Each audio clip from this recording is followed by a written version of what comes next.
وہ شروع ہو چکے ہیں، انہوں نے مکمل ہونا ہے۔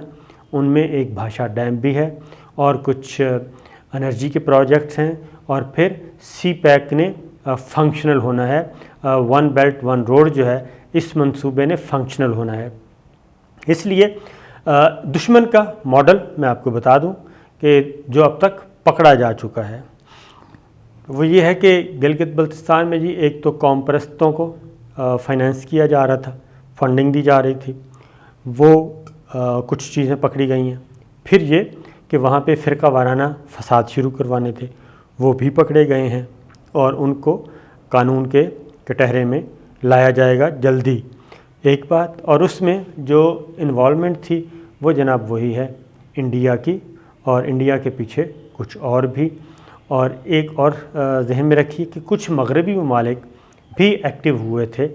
جیسے جیسے گلگت بلتستان کے بارے میں یہ چیز سامنے آئی ہے کہ قانون سازی، اہم ترین قانون سازی کی جا رہی ہے، کی جائے گی، وہ آرمی چیف اور DGISI نے تمام پولیٹیکل پارٹیز کے جو پارلیمانی لیڈرز ہیں اور سربراہان ہیں ان کو بریفنگ دی تھی۔ تو اس کو سبوٹاج کرنے کے لیے، اس سارے عمل کو یہ کام ہو رہا۔ کچھ مغربی ممالک کے سفارتکاروں نے، بڑی طاقتوں کے سفارتکاروں نے ٹورزم کا بہانہ بنا کے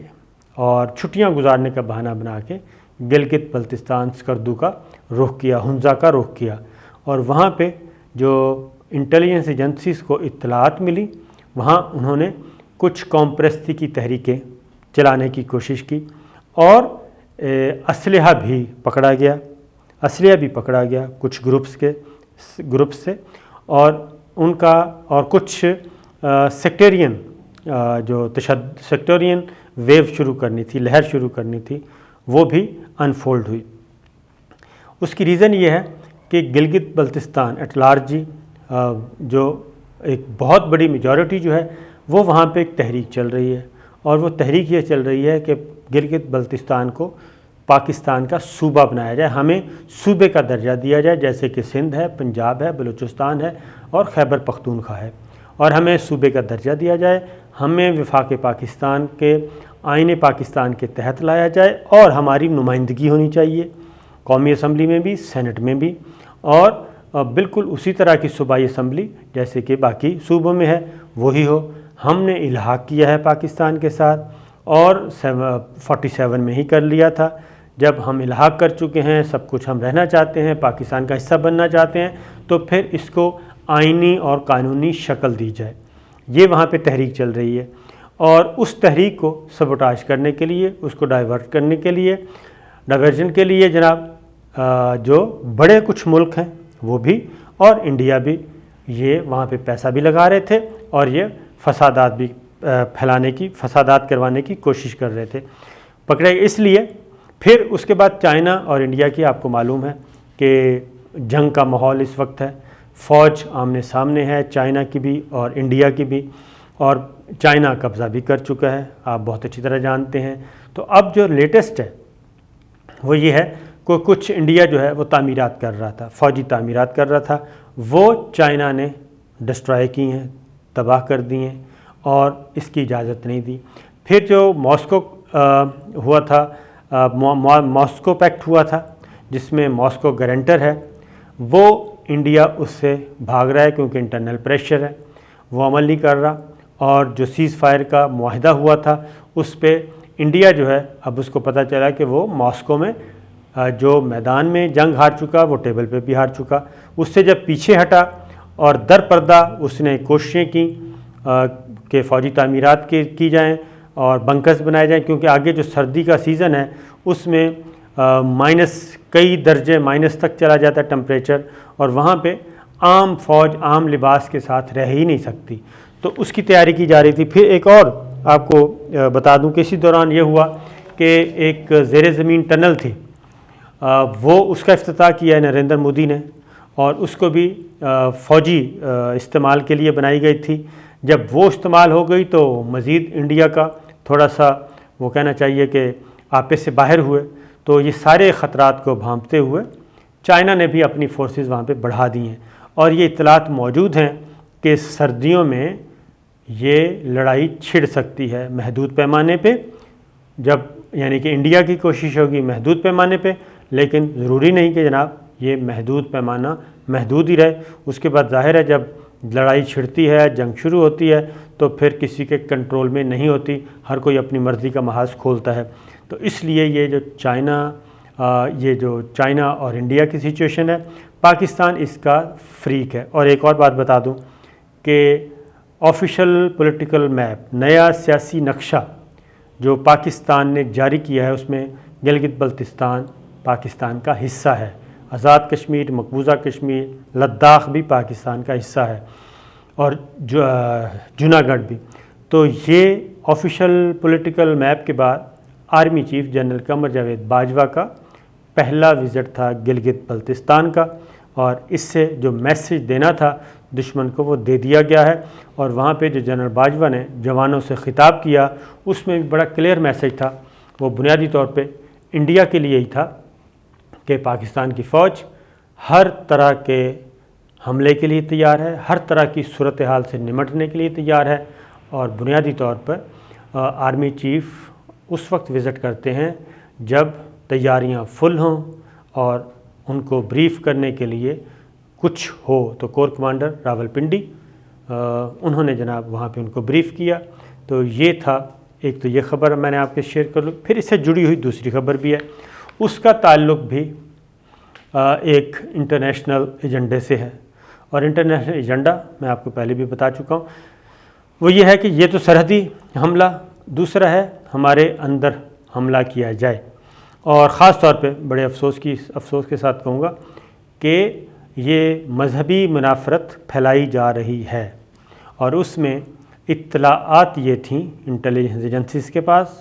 مکمل طور پہ میں نام نہیں لوں گا ان اہم شخصیات کا، کہ جن شخصیات کے بارے میں ایک الرٹ باقاعدہ طور پہ موجود تھا، کچھ چیزیں انٹرسیپٹ کی گئیں، پکڑی گئیں،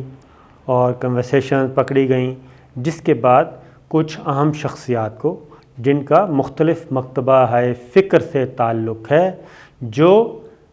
حکومتی عہدے بھی رکھتے ہیں اور جو نہیں بھی رکھتے، ان کو ہٹ کیا جانا تھا۔ کسی ایک مکتبہ فکر کے شخصیت کو ہٹ کیا جاتا تو اس کا مطلب لیا جاتا کہ دوسرے مکتبہ فکر نے کیا ہے۔ اس لیے اس ساری سچویشن کو ڈیفیوز کرنے کے لیے، اس ساری چیز کو زائل کرنے کے لیے اسلامی نظریاتی کونسل میں ایک اہم ترین بیٹھک ہوئی۔ اہم ترین بیٹھک نہیں کہوں گا، میں تو کہوں گا بہت بڑا اجلاس ہوا، جس میں ملک بھر کے تمام مکاتب فکر کے جید علماء کرام وہ آئے۔ اور جید علماء کرام سے مراد جب میں کہوں گا تو اس میں ہے جناب یہ اسلامی نظریاتی کونسل تو تھی، اس میں سول قیادت بھی تھی، اس میں ملٹری لیڈرشپ نے بھی ان کو بریف کیا کہ جناب یہ فٹ پرنٹ ہے دشمن کا، یہ دشمن چاہتا ہے، اور ہمیں پتہ ہے کہ پاکستان میں ایسی کوئی بات نہیں ہے، مل جل کر رہ رہے ہیں، مذہبی آزادیاں ہیں، شخصی آزادیاں ہیں، ہر طرح کا معاملات ہیں، لیکن ملک دشمنی کی اجازت ظاہر ہے کسی کو نہیں ہے۔ تو وہ ساری چیزیں علماء کرام سے شیئر کی گئیں، ان جید علماء کرام کے ساتھ۔ اس میں مفتی تقی عثمانی صاحب جیسے ہیں، مفتی منیب صاحب ہیں، اور اسی طریقے سے واحدی صاحب تھے، عارف واحدی صاحب تھے، اور نقوی صاحب تھے۔ اس طرح سے سارے، ساجد میر صاحب، یعنی کہ کوئی بھی بڑے بڑے نام کوئی بھی لے لیں، وہ تمام کے تمام بڑے نام موجود تھے، اور انہوں نے ایک چارٹر سائن کیا ہے، اور سب علماء کرام کے تمام مکاتب فکر کے علماء کے دستخط ہیں۔ وہ اس پہ اتفاق کیا، اور اس بات پہ بھی اتفاق ہوا کہ اس چارٹر کو، اس پیغام کو، پیغام پاکستان کا نام دیا گیا ہے۔ اس پیغام پاکستان کو ملک بھر میں علماء کرام اپنے جمعہ کے خطبات میں، اپنی تقاریر میں، اپنے مدارس میں، اپنے تعلیمی اداروں میں، جہاں جہاں وہ اپنا کام کر رہے ہیں، یہ پہنچائیں گے، پیغام پہنچائیں گے، یوتھ میں پیغام پہنچائیں گے، طلبہ میں پیغام پہنچائیں گے۔ اور اس کا بنیادی مقصد وہ کیا ہے جناب؟ نمبر 1 یہ کہ کوئی کسی شخص پہ کفر کا نہ فتویٰ لگائے گا نہ تکفیر کرے گا۔ یہ کام ریاست کا ہے، ریاستی اداروں کا ہے، عدالتوں کا ہے۔ اگر کوئی شخص کوئی جرم کرتا ہے مذہب سے متعلق تو اس کا فیصلہ بھی ادارے کریں گے،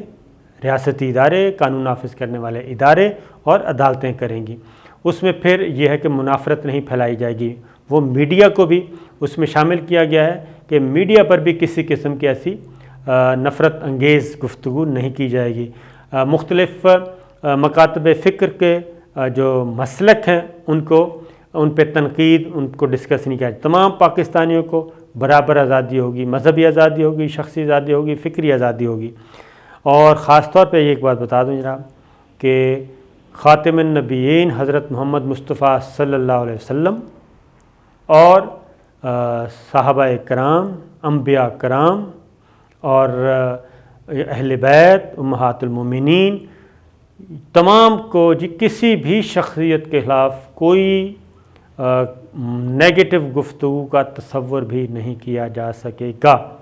تو یہ سب سائن ہو چکا ہے، اور اب اس کو اگلے مرحلے میں